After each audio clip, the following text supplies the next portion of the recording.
December 11th, 1978. New York slept under a bitter winter fog, but at JFK Airport, history was wide awake. At 3 a.m., a van rolled quietly into the Lufthansa cargo terminal.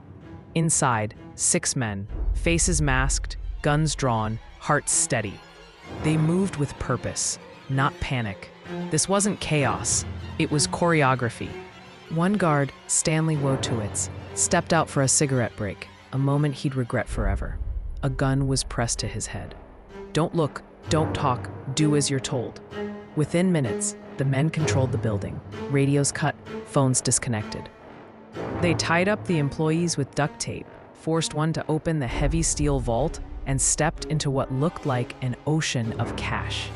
Inside were sealed bags of U.S. currency from recent international flights, untraceable, unmarked, untouched.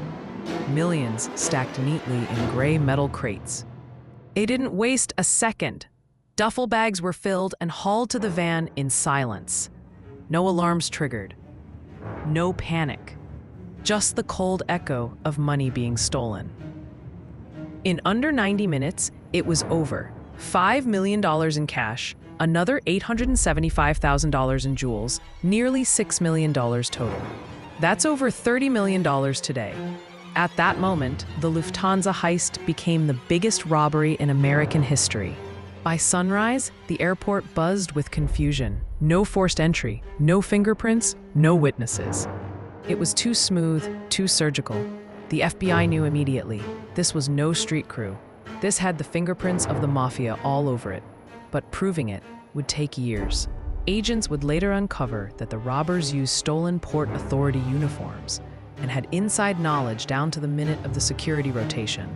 Details only someone within Lufthansa could have provided. Every move had been rehearsed, even the routes to avoid roadblocks on the Van Wyck Expressway. It was the perfect crime, until greed made it messy. Like and subscribe to History's Dirty Secrets, and don't miss our next episode, The Bloodbath, Greed, Betrayal, and Payback.